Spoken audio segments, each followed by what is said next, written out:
It's June the 19th, picks edition of the MLB Gambling Podcast on the Sports Gambling Podcast Network is brought to you by Underdog Fantasy. You can win up to 325 times your entry with their new Pick 8. Sign up with our code MLB SGPN to claim your special pick and first-time deposit offer up to $250 in bonus cash. UnderdogFantasy.com, promo code MLB SGPN. We're also brought to you by Rhythm. Get the best data-driven props and picks from Rhythm. Claim your 7-day free trial today by going to sportsgamblingpodcast.com/rhythm. That's sportsgamblingpodcast.com/RITHMM.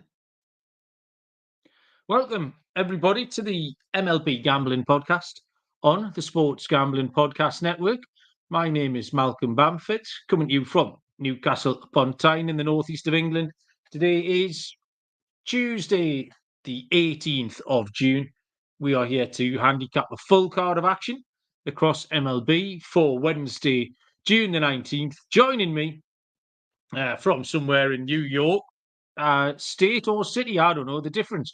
Mr. Scott Reichel. Scott, how are you doing? Yeah, doing pretty well. I was busy watching Portugal make the comeback in the Euros, so profitable comeback for me. I had the over, but it definitely was a fun match. But looking forward to some baseball.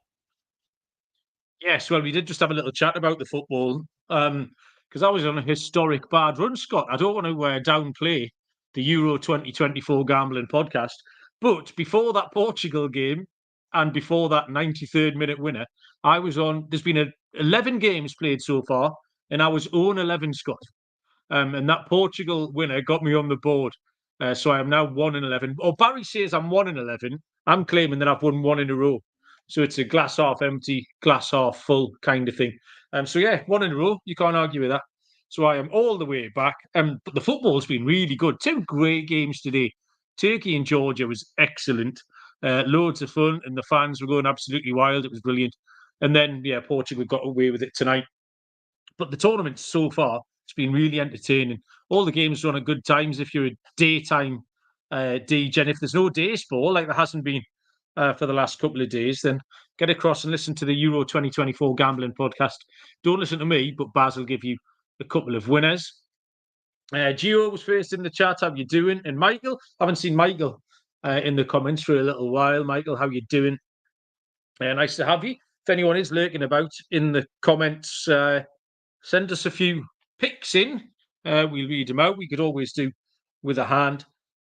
So, yeah, full slate of games for tomorrow. 13 of them are on the board, which is good.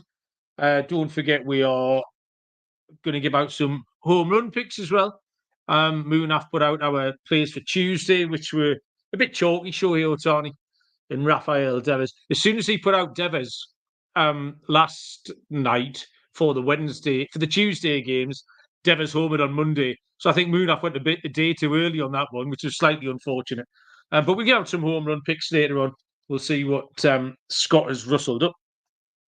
We will start tomorrow with a good-looking matchup. In fact, a great-looking matchup tomorrow. I don't know if, as it stands in MLB, could you pick a better matchup than Tarik Skubal taking on Ronaldo Lopez? This is a 12:20 Eastern first pitch. Skubal and the Tigers are plus 105. Lopez and the Braves are minus 133. And the total is 7.5. Yeah, I mean, what a great matchup. Tarik Skubal has been great. A lot of Cy Young talk about him. A little bit of trade talk around Skubal as well for the Tigers. We mentioned that a couple of weeks ago. However, two of his last three road starts, he's given up 4 earned runs. They were against in Houston and at Kansas City. Ronaldo Lopez just continues to be outstanding. He's got that 1.69 ERA. 10 starts into the season now. He's only given up 3 earned runs in one of those starts. And the key thing to my pick here is that you get great length out of Lopez as well. He's rock solid reliable for those 6 or 7 innings. I think Atlanta are a good price. There's no question Atlanta are considerably the better team here. So the Braves over the Tigers at -133. I think it's the safe way to go at all points. But I think it's a better price would be Lopez to record the win. If you've got Atlanta winning the game, I don't see why Lopez won't be there with a 2 or 3 run lead in the 6th or the 7th inning. So take the Braves if you want the -133. But I do like Lopez to record the win, Scott. Yeah, I'm just going to go with the first 5 under in this game. Total's at 7.5, so the first 5 under should be around 4, probably juiced, maybe in like the -125, -130 range. I still like it. Skuball's numbers are great this season. The Tigers, though, have scored less than 2 runs in 3 of their last 4 games. Scored 1 run in the opener on Monday. Point is the team can't score, and Atlanta has been heating up recently, but only scored 2 in the game yesterday. I do think, though, Lopez and Skubal should have a solid pitcher's duel. I'll take the first 5, though. Give me the first 5 under what might be a juiced 4. Pop quiz, Scott. Can you remember, memory man, which player this jersey is? I reckon I asked you this about 3 years ago. It's Darren Sproles. I know that is. Scott, well done. You are an MLB Gambling Podcast complete. It's number 43. Was Darren Sproles any good? Yes. I would say that he was one of my favorite pass-catching back specialists out there with the Chargers, and then he was with the Eagles for a bit, but yeah, he kind of bounced around. Chargers, though, were definitely the best team he was on. Oh, well, there you go. I'm happy with that then. Well remembered. How do you end up with the Sproles jersey? They played in London one time? I don't know, is the short answer. Yeah, I've got no idea.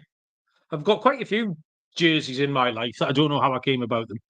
Because normally my uncle Bob lives up in Vancouver, so he sends me a lot of stuff. So I've got a Vancouver Whitecaps soccer hat, and I've got a Blue Jays hat, and he often sends golf stuff. That what's that NHL bobble hat that I wear? The Jets, the Winnipeg Canadian team. Yeah, Winnipeg Jets. But this top doesn't compute with him sending that from Vancouver. So I don't know why he would have had an LA Chargers or San Diego Chargers, wherever they were at the time. So the short answer is, Scott, I've got no idea. But 2 bonus points for you for remembering. 12:35 Eastern first pitch. Cincinnati Reds at the Pittsburgh Pirates. Hunter Green for the Reds, Mitch Keller for the Pirates. This is another nice looking matchup as it goes. Pittsburgh -120, Cincinnati -105. Total 7.5. These 2 teams, Scott, I've found difficult to split the twice I've handicapped them so far this week. So how did you do it?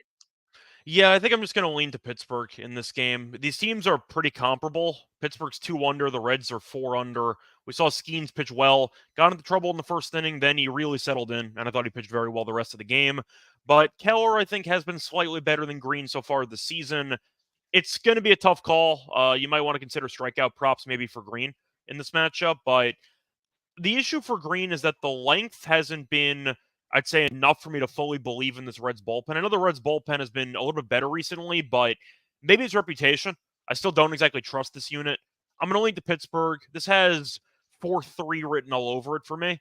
So I'll lean under, but I see Pittsburgh finding a way to win this game by like 1, maybe in a walk-off, who knows. But I think it's going to be a low-scoring, tight game. Yeah, I know exactly what you mean. It does have 4-3 written all over it. The Tuesday night game is Nick Lodolo and Bailey Falter, which I handicapped last night. And Cincinnati were favourites. And those pitches were the only way I could split the 2 teams because they're very, very similar. This is the same. It's which pitcher do you prefer? Because I'd like to say I can't put a cigarette paper between them. And actually, Monday was Paul Skeens against whoever it was. So that was the difference. I had Skeens being the difference on Monday. I had Lodolo being the difference on Tuesday. This is a little bit closer together. But Hunter Green's last 3 haven't been great. Mitch Keller's home form is really good. 2.79 home ERA. Record is 4-1. So that's the thing I'm going to use to split the difference this time. I'll take Mitch Keller over Green, which leads me to Pittsburgh at -120. Trev joined us. Trev, evening. How you doing? Let me tell you about the countdown to football season is on, and SGPN have got you covered. The College Football Experience is doing individual team previews for every college football team I don't know how Colby does that. It's about 506 he does. It's ridiculous. You've got SGPN's 5-minute fantasy football. It's the quick and dirty podcast, getting you prepped for all things fantasy. Underdog Fantasy live for the NBA finals. The NBA finished now, Scott. Is it done? Yep, we got the WNBA, so Terrell and I are still All busy right. a couple times a week. Yes. So, Underdog Fantasy, I'm guessing you can play WNBA there, and you can win up to 325 times your original amount. More picks, extra ways to win. Don't miss your chance to try it out. Loads going on. Loads of football over there as well. The Euros are well and truly catered for over on Underdog Fantasy. Use our code MLB SGPN to claim your special pick and first time deposit up to $250 in bonus cash. UnderdogFantasy.com, promo code MLB SGPN. Third game on the card is a 12:40 Eastern first pitch. This is one of the two that's off the board. It's the St. Louis Cardinals at the Miami Marlins. I've got Kyle Gibson going for St. Louis. Miami are officially TBD, although I think it's going to be Max Meyer, either promoted or activated. I think activated off the IL, Meyer. But I've seen no lines on this one. Gibson is doing exactly what you'd expect Kyle Gibson to do. His ERA is just about exactly where you think it should be, 3.44. His road ERA is really good, though, 2.68. And a bad start for Gibson is 3 earned runs. He's just really quite vanilla, but reliable, which is what you want when you're having a bet. The return of Max Meyer is interesting. He pitched well in April. He had 3 starts, 17 innings, gave up 4 earned runs. And I like him a lot. I think he can go well, but I'm not really sure how much length we're expecting. So I'm expecting a bit of a duel here, especially Miami not being particularly good at hitting. But I think Meyer can go well early in the game. So I would take a first 5 under, was my lean, but without seeing a line, can't be too concrete on it. But I do think Meyer and Gibson can go well, Scott. Yeah, since I don't have a line, I'll just lean to the Cardinals. They won a pretty thrilling game in extras yesterday. We know Miami's not any good. Cardinals, over 500 somehow. So good for them. They were terrible for a month and a half. Now they're officially over 500. And you look at the NL Central, and they are, I believe, in second place. So good for them, Yes. I guess. But either way, point is, I'll lean to the Cardinals. They're the better team. Miami's not any good. And I do have questions about Meyer if he does get the start, how he's going to look back in the majors. But Gibson has been consistent. He's been solid. Trevor's mentioning the outs. He'll probably go 6 innings, probably giving up 2 runs, and that's probably good enough. So I don't mind the Cardinals. Maybe if you want to go for Cardinals, or maybe just Gibson to get the win, as you mentioned before with your Lopez play, maybe that's the play with Gibson. You know, you fade Meyer, you hope the Cardinals get a lead, and they hold on. So yeah, I don't mind Gibson to get the win in this game. Yeah, the Cards are up to second, which I'm not happy about, but you could throw a blanket over 4 teams in that division, so that could all change by the end of the week. Next up is the 1:05 Eastern first pitch between the San Diego Padres and the Philadelphia Phillies. We have Matt Waldron, I got his name right, for the Padres, and left-handed pitcher Ranger Suarez for the Phillies, who are minus 154. The Padres plus 120. Total is quite high with the presence of Suarez. 8.5, Scott. Does that seem high to you? Yeah, it seems a bit high to me. I'll lean to the under in the game, but I can't really go against Suarez. Guy's 10-1. I know Waldron's been good for the last month and a half, but he's 4-6 record-wise. So either the Padres can't score when he pitches, or the bullpen blows the game when he does pitch. But he's been great. So if you want to go first 5 under, that might be at 4.5. I think that's quite appealing. Both bullpens, though, have been pretty good for the most part. So maybe you just want the under in general. Philly, it's tough to go against with Suarez pitching because he's probably the favorite to win the Cy Young right now. But I'll go with the first 5 under. Maybe Padres team total under. I'll back Suarez to probably pitch well again, though. I don't know why I wouldn't assume so.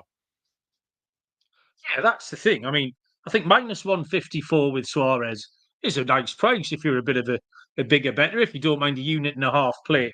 Waldron has been excellent lately. 6 earned runs in his last 5 starts. Really good length as well. 6 or 7 innings pitched every time. He hasn't given up any homers. Philly do like to deal in homers. And he's got a 3.12 ERA, so I can't put you off a 3.12 road ERA, that is. I can't put you off Waldron even a little bit. But Suarez It's just got one bad start to his name. That bad start was in Coors Field, so you can forgive him that. Philly win his games, and Philly win them by multiple runs. So even if Waldron pitches well, I'd like Philly on the run line. It might be low scoring, it might be 4-1, 4-2, something like that. But I think Philly can still cover. I prefer the run line to a team total. So yeah, I'll just keep rolling with Philly at home behind their ace. Yeah, Philly on the run line. Next is this is the second game that is off the board. Everything else we can handicap. It's 2:20 Eastern first pitch between the San Francisco Giants and the Chicago Cubs. It is the lack of a Giants pitcher that is stymieing us. I haven't seen one all day. Giants are the worst defenders for not. I just don't think they've got any pitchers. But they're the worst defenders for not having one confirmed. Kyle Hendricks is back on the mound, back starting for the Cubs. No lines at all here. I was almost a relief to not have to handicap this one, Scott, with no lines and no pitcher. I mean, I can't really back the Cubs at this point in time. The game yesterday was crazy. The bullpen can't close games. Neris blew another save. They gave up 3 in the 9th, I think. But if you can't close games, I can't pick you to win. And the Cubs have been terrible for a month and a half. So I don't know what the line's going to be. We know Hendricks can be a batting practice pitcher at times. I would say that Mikolas has kind of regained his form. I'd say the final form of fading was probably Kyle Hendricks. Is that a fair statement? They're kind of similar. Yes. Hendricks is worse, and Mikolas kind of figured it out. But yeah, I'll believe Hendricks being good when I see it, unless we got a time machine, because I haven't seen him be good in several years at this point. So I'll fade Hendricks. I'll fade the Cubs bullpen. Maybe Giants team total over is worth a look in this game, but I'll wait for the lines. Cubs might be favored because they're the home team here, but this seems terrible. I mean, I picked the Cubs pre-season to win the division, and it looked good early, but Council's a guy who loves his bullpen, and his bullpen's terrible. So it's not exactly a good combo between manager and staff, but damn, Neris can't close games to save his life. It's painful to watch this Cubs team in the final 3 innings. So I'll go with the Giants. I think they could find ways to win it. Ramos has been great recently at the plate. Maybe he hits a home run again. Who knows? Maybe I'll mention him later. But I do think the Giants have a lot of quality bats, at least based on current form. Good enough for me. I'll take the Giants. Yeah, Craig Counsell, it's not really working out for him. I was just going to mention the Counsell thing, but Trev, being the Brewers fan, has beaten me to the punch. I mean, I can't blame Counsell for it. All of his relievers are bad. My point is, he's most I'd say teams have pivoted to pulling starters early and relying more on the bullpen. But Counsell's always been a very heavy bullpen guy who will pull starters early, who will trust the guys to do their job 1 inning at a time.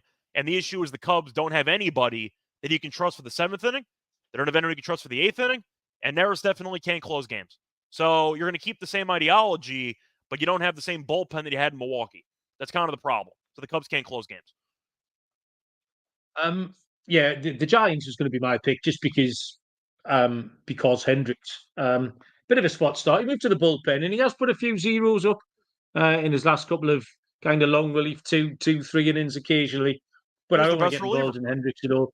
Sorry? I was half joking, but he was their best reliever for the last couple of weeks. But yeah, I mean, don't know who's going for the job. But it would take something special for me not want to take the Giants in this position. 4:05 Eastern first pitch. It is the Arizona Diamondbacks at the Washington Nationals. Brandon Fart for the D-backs. It's Patrick Corbin Day. Munaf loves Patrick Corbin Day. Left-handed pitcher for the Nationals. -167. The D-backs. +130 for the Nats. Total here is 9.5. I actually hoped the D-backs would be a little bit of a better price here.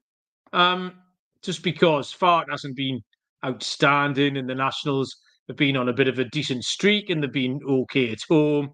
I thought I might get Arizona at a price that I was happy to give out on the money line. But not particularly because Corbin's just an absolute auto fade at the moment. 1-7, 5.84 ERA. He's got a string of L's next to his name. He gives up a lot of dingers, which might bring us to the dinger section. Dingers. I don't know where to put the S in that. later on in the show. Is that the And title we're Brandon going Clark's with? numbers, I came up with Ding, Homer. I believe, I came up with Homer handicap, which I like, but we'll work on a title. Homer handicap. See, Dingers seems quite suitably silly to me, but it needs one little tweak, but I don't know what it is. But my brain will alight upon it in the next couple of days. What are we talking about? Yeah, Brandon Farr. His numbers aren't great either. But in another part of the handicap, I might pivot. The D-backs are hitting 282 against lefties, so maybe a D-backs team total. That'll be the better option. You've got Arizona too short to take us outright. The over is live, but is a little bit high. I think the D-backs team total is the safest play out of those three options, Scott. Yeah, so I like the over in the game. We'll start there. I don't really want to fade the Nationals at this price because they've been really good for the last week and a half. I might just fade Fod, actually. Give me the Nationals team total over. I think that they're in good form offensively. Okay. Fod's been terrible on the road. He has a 5.13 ERA on the road. Last 3 road starts, 5 1/3, 5 runs, 6 innings, 4 runs, and 7 innings, 4 runs. So I think I might be able to actually use Corbin pitching to my advantage because that actually dragged the price up, which will make the team total in turn lower for Washington. So give me the Nationals team total over. I like the current form. Okay. So everyone runs all over the place in that one. Seattle at Cleveland is our next game. That is a 6:40 Eastern first pitch. We have Brian Wu for the Mariners, and we have Tanner Bibby for Cleveland. Seattle are plus 105. Cleveland are minus 133. Total is 7.5. The first thing that stood out to me, Scott, here, is that both these pitchers' names are just noises. Woo and Bibby. I mean, they're not names. But yeah, do you want to say Woo and Bibby and then give us a handicap? I was going to, let you use that stand up bit. If you want to go for another 2-3 minutes, you can just rant off some names. That's fine. I mean, I could have done a bit on Woo and Bibby, but yeah, I wouldn't. I Yeah, don't know how to pronounce Bibby particularly. usually my go-to joke with Wu is that he's Ric Flair's favorite baseball player, but that works too. But either way, That's a cultural reference that I don't get. he was a former wrestler guy. He used to say Wu all the time. No, I wasn't even born yet. Come on. I figured you would have known I have that. no wrestling knowledge at No. all. Sorry. Okay, whatever. Whoever gets that joke is gonna laugh. But anyway, for this one, I'll go with the under. I think I told myself going into the series I'm gonna blindly consider the under in every game because I think these two teams are just great for unders. Seattle offensively is not very good. They were better against the Rangers, but we saw what the starters did in that series. They were incredible. And Cleveland, we know, has been solid offensively for the most part. Surprisingly solid offensively based on the overall lineup, but Ramirez should be back in the lineup. I know he had a kid. He ended up missing, I believe it was Sunday's game. Congrats to him. But I'm going to lean under in this one. This just is going to scream to me just unders, just based on the bullpens, based on the actual offense that can be streaky for both sides. I just see a pitcher's duel for the entire series. So give me first team to 4 wins. I'm not sure we get there, but give me a 3-2 final. I'll go with the under. Instinct was just everything screams under, doesn't it? Seattle under, Cleveland under, Woo under, Bibby under. But Woo, 3 of Woo's last 4 have gone scoreless through 6 innings pitched as well. You can't pick holes in what Brian Woo's been doing at all. Bibby's been good. His last start actually was one of his worst when he gave up 4 runs at Cincinnati. And he hasn't been as good at home. He's got a 5.06 ERA at home. So I prefer Seattle in this spot. I'm actually surprised they're the price they are. I thought the odds would be closer together here. But I prefer Woo to Bibby. I'm a Woo guy, so I'll take Seattle and plus money as well. I love that price. Plus 105. I will take the Seattle Mariners.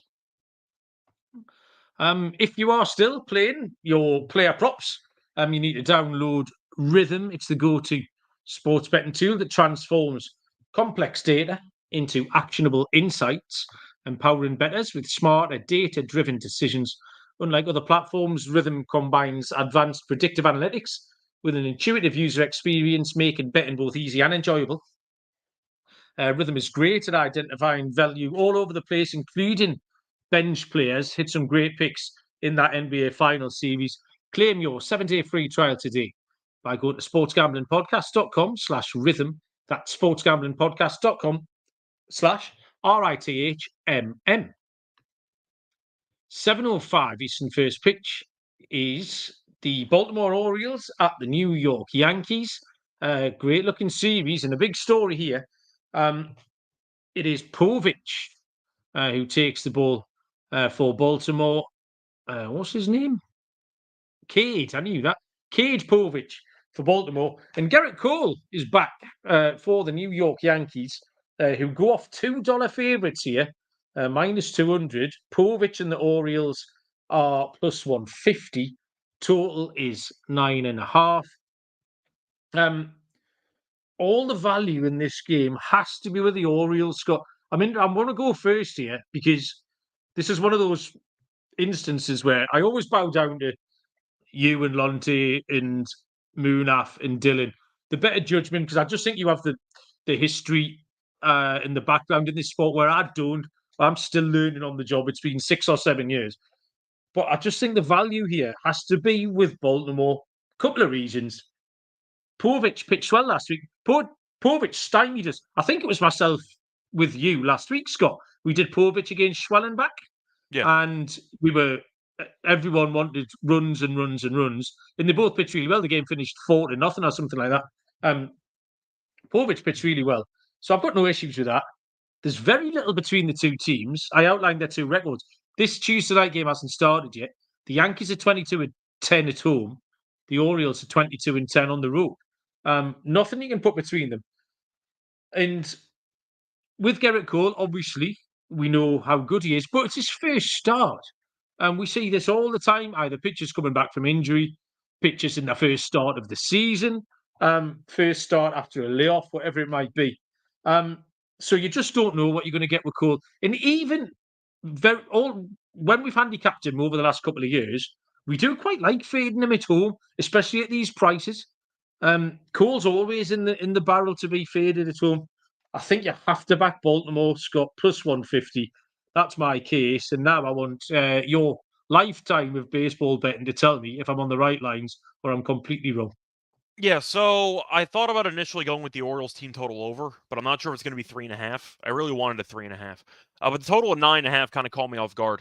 Cole, though, his last start, it was in AAA, but it was really good. It was really funny. He struck out 10 guys in 4 1/3 while giving up no runs. So I feel bad for all those AAA hitters who had to face off against Gerrit Cole. 9.5 feels high to me in this game, though. Like, I thought about maybe making a play on Baltimore team total over, but I don't think I can do it because I don't know where this line's going to be. It might be heavily juiced to 3.5, so that I can't take. I'm going to lean under in this one. Now, you mentioned before that we ended up seeing Povich pitch pretty well last time out. Yankees offense has been fine. Rizzo got injured. I know they called up Ben Rice, I believe, as their new first baseman. We'll see how he looks. A lot of the supporting cast guys haven't really done anything. Judge has been great. We know that. Soto. Stanton's been solid lately. Besides those three guys, who's really done anything? Torres has been struggling. LeMahieu's been terrible since he came back. Trevino's been hit or miss, mostly miss. There's just a lot of pieces at the bottom of the order that have not really impressed me with this Yankees lineup. And I think Baltimore, despite having a great offense, I wonder how long Cole's going to pitch in this game. He might only go 5 innings. So that could be the concern. If you want to back the Yankees, maybe do it first 5. Cole might only go 5 because it's his first start back in the majors. So that's the concern there. I'm going to lean under in this game. I just think 9.5 is too high for me. But if you want to go for the Orioles, maybe you want to consider the full game because, once again, Cole's probably on a pitch count. He only went 70 pitches in the final AAA start on Friday. So if they stretch him out to around 80, 85, that probably gets him through 5, give or take. So that might leave you some value with Baltimore pregame, in my opinion. Yeah, okay. I like the fact that Cole's not going to go too deep into the game. I agree with that. Yeah, that gives Baltimore 4 innings of bullpen to work on as well. Yeah, I'm happy with my pick there. Next is a 7:07 Eastern first pitch between the Boston Red Sox and the Toronto Blue Jays. It is Brian Bale for the Red Sox. It is Kevin Gausman for the Blue Jays. -138 Toronto, +110 Boston. Total 8.5, Scott. Yeah, for this one, I think I prefer props. I'll take every Boston guy for a stolen base in this game. Gausman's one of the worst pitchers in the league at actually holding runners on. So is Stroman, and the Red Sox stole 9 bases on Sunday. So I think Boston might just be running the entire game against Gausman. I think that's the angle for the spot.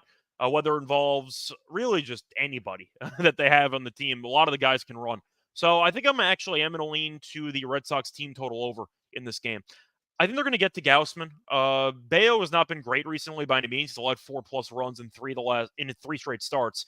The issue is I still don't trust Toronto ever at anything. So I still have a hard time of fully backing them, but they should do well against Bayo. I probably would lean to the over. But the prop angle that you might want to consider for this one, stolen bases. Because after what happened on Sunday, and with the Red Sox, I'd say just aggressiveness on the base paths, and with Gausman being that bad at holding runners on. He's not Corbin Burns bad, who is floating in, I guess, Syndergaard territory. Burns is awful at holding runners. Gausman, though, is bottom 5. So I think with that being the case, we might want to go for stolen bases. I love that angle, Scott. That's an angle I didn't consider even a little bit. It does fit in with my pick, though, which is the over 8.5. And this is just 2 out of form pitchers. Bellows really being a concern. He's walking 3 batters per game, Bill. So you might get a walk prop in there. And it's 4 or 5 earned runs in every start. Gosman's numbers are poor. But where Bale's just been consistently giving up stuff, Gosman's more inconsistent. He can throw a really good scoreless start, and then the next time it's 5 or 6. But he has been awful at home. He's been terrible at home. 6.44 home ERA. Both of these can give up runs. Boston are going to manufacture a few, as Scott's just pointed out, which helps our cause here as well. So we'll take the over 8.5 between Boston and Toronto. Next up is a... Oh, by the way, sorry, before we get into that, I actually pulled up Gausman's stolen base numbers against. Since 2022, teams have attempted 46 stolen bases against Gausman. They're 39-7. So a success rate of about 84.8%. So that goes back to the stolen base angle. 7:40 Eastern first pitch is the Tampa Bay Rays at the Minnesota Twins. Taj Bradley takes the start for the Rays. For the Twins, it will be Joe Ryan, who are -167 at home. Bradley is +130, and the total is at 7.5. Bradley, he's had back-to-back good starts, which I always kind of thought was in him. I'm kind of rooting for Bradley. He's 2-4 in the year, 4.23 ERA.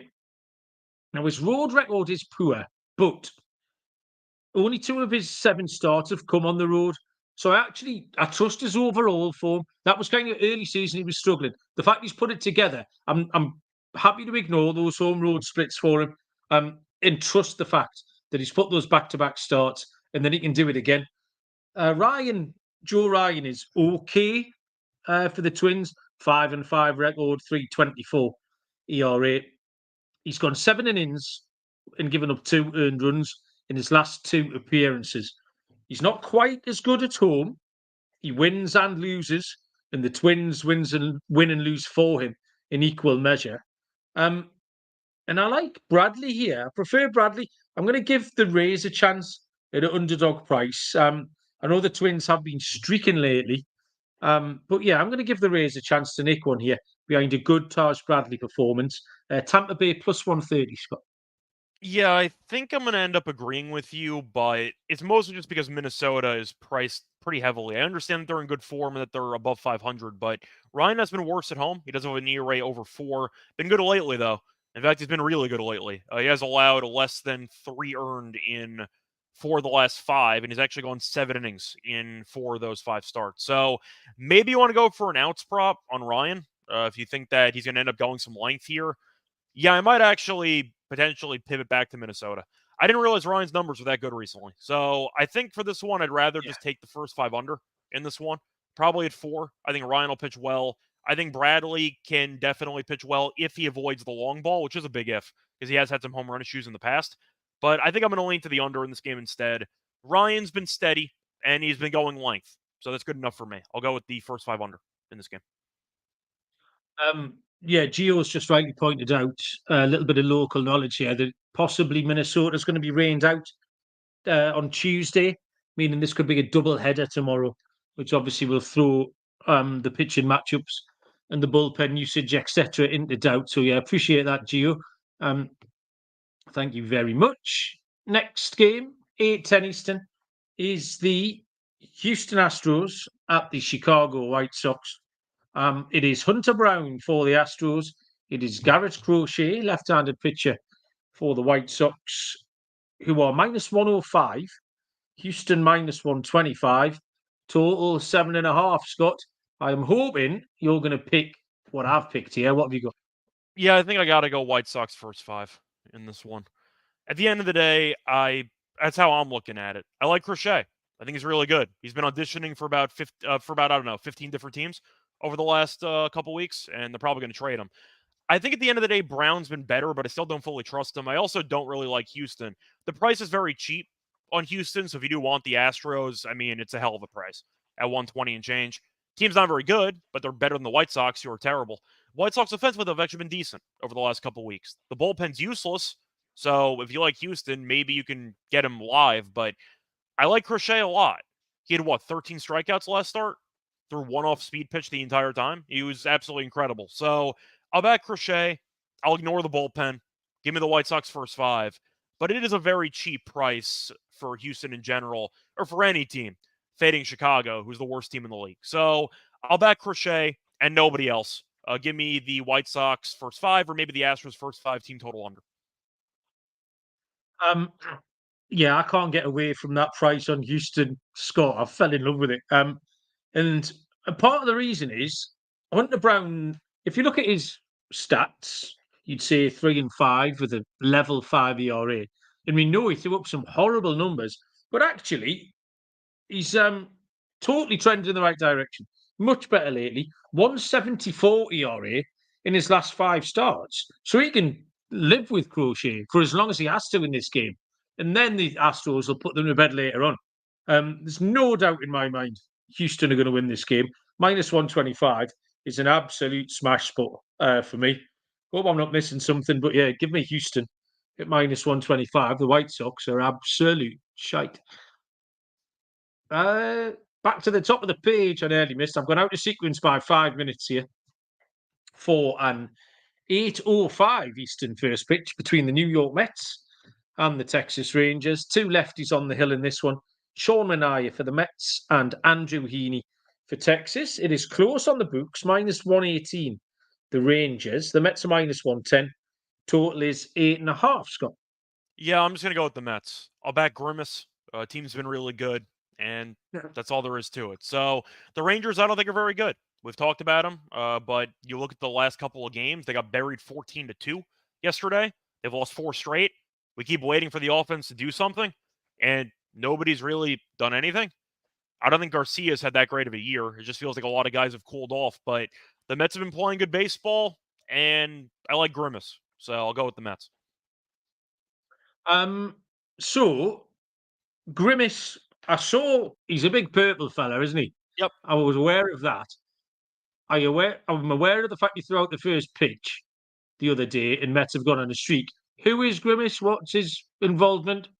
So Grimace, I'm trying to remember which fast food chain it is. I think it's McDonald's. I think it's McDonald's. I think. Point is, it is McDonald's. He was like the McDonald's, I guess, mascot or one of those. There's a lot of lore about Grimace back from like the 1960s, and I guess they just brought him back, just a massive Barney-looking purple fella, and now he threw out the first pitch, and the Mets haven't lost since. So, yeah, the Mets, honestly, with the successful, I'd say, nature of the Mets after he threw out the first pitch, they should just have like discounted Happy Meals in New York or something. It's like a solid promotion or whatever. But yeah, the Mets haven't lost yet. So I guess in Grimace we trust. Okay. Well, far be it from me to to knock back Grimace here. I'll take the Mets as well. Very similar teams, I think, at the moment, the Mets and Texas, although the Mets are in decent form. So we took Mania, having watched Mania last week in London, I took him to follow up what I thought was an unlucky start in London last week. Took him to follow up, and he did so. Pitched well against the Padres, got the win. Heaney's given up 3 earned runs and 2 short starts recently, and he's just not getting much help either. The Mets hit left-handed pitching slightly better than the Rangers, not too much, but maybe just enough to move the dial here. And they're, like I say, they're in good form. -110 is a nice price. I will take the Mets. Gio's saying that we've got early line movement towards the over in that one. The total at 8.5. So that's moving up. So if you want the 8.5, get it while it's hot. I do have a trivia question for you. Yes. Do you know which team is averaging the most runs per road game in the league? Well, it's going to be the New York Mets now, isn't it? That is correct. They are averaging. I would not have guessed that in a minute. I wouldn't have had them in my top 20 guesses though, unless we were talking about them. Really? That's outrageous. The Mets are averaging an absurd 5.65 runs per road game. Second place is Baltimore at 5.28. So they're averaging about 0.3 runs more than anybody else in the league on the road, which is wild to me. But yeah, the Mets are number 1 in the league in runs per road game. Just looking at the standings here, what they're 4th place, but they've won 6 in a row, 3 games under 500. Yeah, they've struggled against the good teams, 12 and 20 against teams with a record of better than 500. Yeah, sure enough. This time in 2 weeks, we'll be talking about a Mets slump. I'm not buying it, Scott, and they shouldn't be selling it. 8:40 Eastern first pitch is the LA Dodgers at the Colorado Rockies. We have another returning pitcher, quite a big name, in Bobby Miller, who was back from the IL for the Dodgers tomorrow, and Ryan Feltner will go for the Rockies. Dodgers -225. The Rockies +170. Total is 10.5, Scott. Yeah, question. You see Freddie Freeman last night? Yeah, in fact, it was your tweet that alerted me to that. I try and get through as many box scores as I can over my cup of coffee in bed. But was it 4 walks and a single? 5 walks and a single. Wow, that's outrageous. So he had a stat line I've never seen before, and I know Ohtani was great too. So the Dodgers buried that team, and you saw the Rockies. Miracle win on the team total, by the way, for the Rockies. They scored 4 runs with 2 outs in the 9th. They had 1 run. They ended up with 5. So if you had the Rockies team total, buy a lottery ticket or something. But I'm going to go with the Dodgers -1.5. The Rockies, at the end of the day, offensively, they're not very good, despite that late outburst when they're already down 8 runs. The Dodgers, even without Mookie, I mean, Ohtani's been great. Freeman looks like he's in form. I saw Rojas had a bunch of hits yesterday. Even Biggio had a hit. I think he had an RBI. Biggio hasn't gotten a hit in about 3 months. So, that helped at the bottom of the order. But the Dodgers, I just think, are better than this team by a mile. Teoscar's been good too. Feltner's a guy who I've kind of faded over the last couple of months at this point, and he's been mostly bad. I just think that he's going to be in trouble. So Miller, we know, can be a bit hit or miss, but in reality, I think Feltner's worse. And we know the Rockies' bullpen. Damn, that bullpen's terrible. But you're looking at the actual numbers here. Feltner has allowed at least 4 runs in 4 straight starts. He's allowed an absurd 6 home runs in his last 4 starts, and his ERA at home is 6.89. So I think he gets buried in this game, and I think the Dodgers might score potentially 5 runs against him. So give me the Dodgers -1.5. Give me the team total over. I think Feltner gets destroyed in this game. Yeah, it's a Dodgers team total for me. It was just safer with not really knowing how Miller would pitch and how long he would go. He'll be hoping to have a good second half of the season, Miller, and get his season back on track. High hopes for him. But yeah, Feltner's been horrible. His last 3 home starts, 15 and 1/3, giving up 17 earned runs, so over 1 earned run per inning pitched. So if he goes 5 tomorrow, the Dodgers will have scored 7 runs, and we will be in the queue. to pick up our winnings. 9:38 Eastern first pitch. The Milwaukee Brewers at the LA Angels. Freddie Peralta for the Brewers. Left-handed pitcher Tyler Anderson for the Angels, who are plus 125. Brewers minus 163. Total is 8.5, Scott. Yeah, the question is, do I think Milwaukee should be this big of a favorite? Based on record, they probably should be, but do I want to lay it? I tried to go with the Brewers yesterday, and then you ended up seeing Soriano get scratched. Not like Plesac was good anyway, but Rodriguez was not very good. I think I have to take the Angels first 5 here. I mean, Anderson's been great. Like, there's no reason for me to suddenly turn my back on Anderson, who pretty much goes 5-6 innings every time. Peralta's been kind of a mess lately. But of course, I do think Milwaukee's bullpen's better. So give me the Angels first 5. Yeah, I've got the Angels full game. Trev pointing out. Trev seems to have a bit of a love-hate relationship with Peralta. I never know from week to week whether Trev's going to love him or hate him, but he hates him this week. And it is road Peralta. And Anderson's pitching well. 258 ERA. The record of 6-6 doesn't really do that justice because it is the Angels. And the Brewers can't hit left-handed pitching either, by the way, with 227 or something. Top of my head, it's something rubbish. So yeah, I'll happily take the Angels here. Plus 125, I think, is a nice spot. Joe Neunfeld, probably pronounced that wrong, Joe, but apologies. Has popped his head and said hello. Yeah, welcome along, Joe. Thanks for that. 9:40 Eastern first pitch is the final game on the card here, and it is the Kansas City Royals at the Oakland Athletics. Left-handed pitcher, Cole Reagans for the Royals. Lewis Medina goes for the Athletics, who are plus 140 at home. Kansas City minus 182. Total is 7.5. Pretty tricky to find a original angle into this one, Scott. I have it on good authority, Scott, that Cole Reagans is about to go on a mad tear. So mark my words, bookmark this episode today. He's about to go wild, Reagans, over the next few weeks. So we can start with a K prop, I think, on Cole Reagans tomorrow. But Medina isn't very good at all. Oakland have lost all of his starts, and they've lost all of his starts on the run line. I didn't have to look very much further. It's not big or clever, Scott, but Kansas City Royals on the run line, please. Yeah, same here. Medina, I don't think is very good. I keep hearing how good his stuff is and how much upside he has. But if he's going to keep being terrible, then I don't really know what the upside is. He's just not very good at a major league level. Reagans was my preseason AL Cy Young pick, and apparently I might have picked the right team. Unfortunately, it might be Seth Lugo, but the point is Reagans, I do think, is a solid pitcher. Oakland's not any good. We know that this team's bad. They face off 3 times already this season in Kansas City. The Royals did win all 3 games on the run line, if that means anything to you. Point is, though, I do think Medina's definitely the worst pitcher in this matchup, and Reagans, I do think, is really, really good. So I'll go with the Royals minus 1.5 as well. Shopping around, it's mostly minus 105. You might be able to find yourself a little bit of even money, maybe a little bit of plus money if you end up looking hard enough. But I just think Kansas City ends up giving up like 2 runs in this game.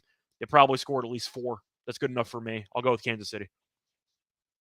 If you remember the start of the season, Scott, I got 80 to 1 about Cole Reagans to be the top strikeout leader. And he's sitting all right. He's sitting in about 5th position, I think. He's in a little glob of players, but there's a little separation to Tyler Glasnow. So I need Tyler Glasnow to have his customary 3 weeks off. I'm not wishing injury on anyone, but Glasnow does like to put his feet up for a few weeks every season. So we just need Glasnow to do that. And Cole Reagans is very, very live, still at 80 to 1. And it was Adam Rosenberg, who works on the network here, I was talking to about Cole Reagans, and he assured me that Reagans, he's got a lot of central opposition coming up soon. And he said he was going to go on a strikeout tear. So that's the information we have. Okay, 15 games in the books. Nicely done, Scott. Lock and dog time before dingers. Who's your lock and dog? Yeah, so for the lock, I'm trying to think of what play I like the most, because there's actually a lot that I did like on the card. I'm kind of gravitating towards that Nationals team total over, but I am wondering if I should go in a different direction or not. Because I am just avoiding Corbin, which is just not, probably a smart move. I just like the over. Might as well just take the over. I think for this one, I am actually gonna just trust my instincts here. Give me the Nationals team total over. I like the current form they're in. I think that they're getting a massive plus money price because, of course, Corbin is pitching for them. I'm going to use it to my advantage because they're going to price the team totals accordingly based on what the lines are. And the Nationals offensively have been good lately. Fodd's been terrible on the road, and I do think that the Nationals should be able to get to him. And this Diamondbacks bullpen's also not very good either. So, I mean, I'm trying to do the math in my head. The total's at 9. They're getting about plus 130, give or take. So maybe a juice 3.5, maybe, probably not. But you might be able to find that. So if you can find a juice 3.5, I do like it as my lock. I think that the Nationals, once again, pulling up the recent form, they've been one of the hottest teams in the league, actually. They haven't been Mets hot, but they've been solid. And I do think they can definitely generate some runs at home. So they go through Washington's performances recently offensively. They have scored at least 4 runs in 1, 2, 3, 4, 1, 5 and 1, 6 and 1, six of their last 8. So give me the Nationals team total over as my lock in this one. For my dog, what do I want to go with here? I thought about being very, very sneaky, and I thought about maybe taking a specific Red Sox guy to steal a base. I thought about doing that, but I don't know what the price is going to be, so I think I might just go elsewhere on that. I think for this one, I'm actually going to go with an alt under in the Waldron and Suarez game. I'll go with the under 7.5. Okay, so nice couple of contrarian plays there. I think in that Washington game, everyone looking at Corbin for the overs, and you've gone the other side, which wouldn't have caught many people's eye. And then alt under Scott. So yeah, mixing it up a little bit. My lock, you can't not pick the Houston Astros at minus 125. In fact, I think Gio in the chat said there's a minus 115 kicking around on the Astros to beat the White Sox. You've got to lock that up. I'm not having it. This is the sort of thing I do feel like they've dug a big trap, dug a hole, covered it with leaves and twigs, and are just waiting for me to come along and fall directly into it. But yeah, Houston have to be the pick. Dog, I like Seattle, but they're a teeny tiny puppy, plus 105. I mean, it counts, but I wouldn't be proud of it. I think the Angels are live at plus 125. I like the Rays at plus 130. I'll take Brian Wu in Seattle. Plus 105. Little dog, but I just prefer him over BB with BB's home record at the moment. So yeah, give me Seattle and Brian Wu. Do you want to parlay that with the under?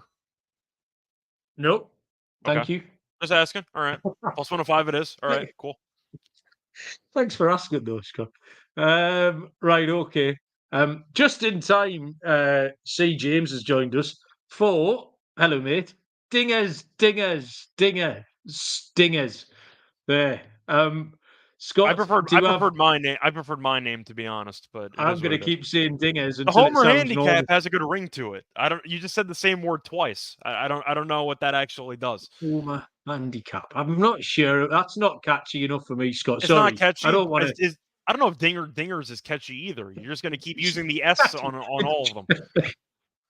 But dingers, wherever the S goes, is just silly enough, and that appeals. So you know I'm quite a silly man, Scott. Yeah, okay, that's fair. So I applaud the silliness of dingers.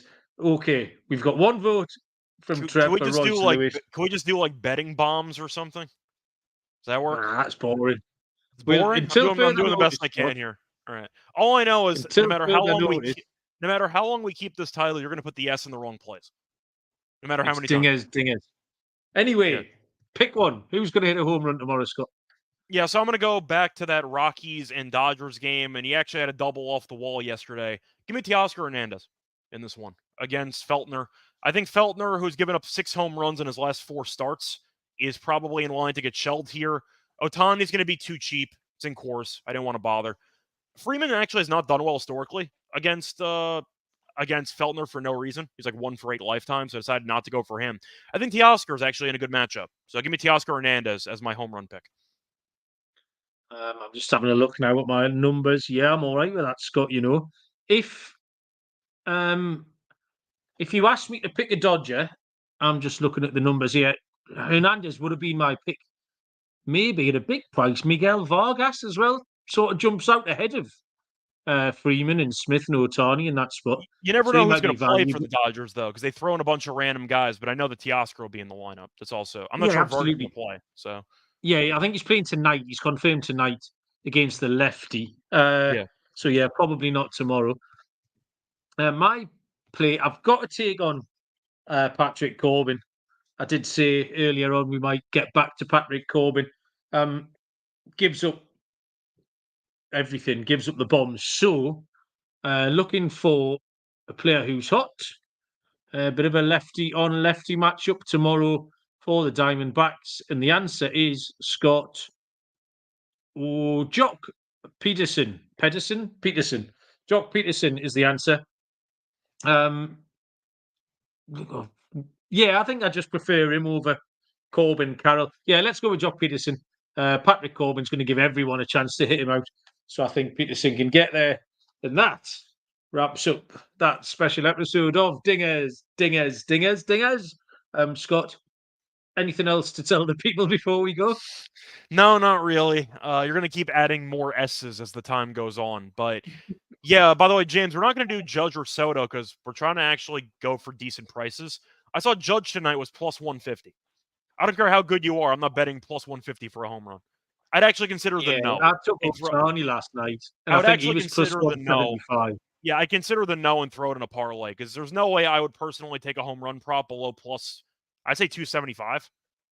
Do people realize how hard it is to hit a home run? You're getting what, like 4 at bats in a game? Plus 150, like I don't care. Unless you're prime Barry Bonds and they walk you 80% of the time, I'm not going to take it. So I wasn't going to do that. Soto maybe, but nah, I decided to go for Teoscar. Yeah, I'll find a Yankee for you tonight. I like this. We could just sit here and take dingers all day. Yeah, the answer's Aaron Judge, Scott. I've just looked at it. It's definitely Okay. Aaron Judge. Well, he's plus 150. I Right. can't take plus 150. Yeah.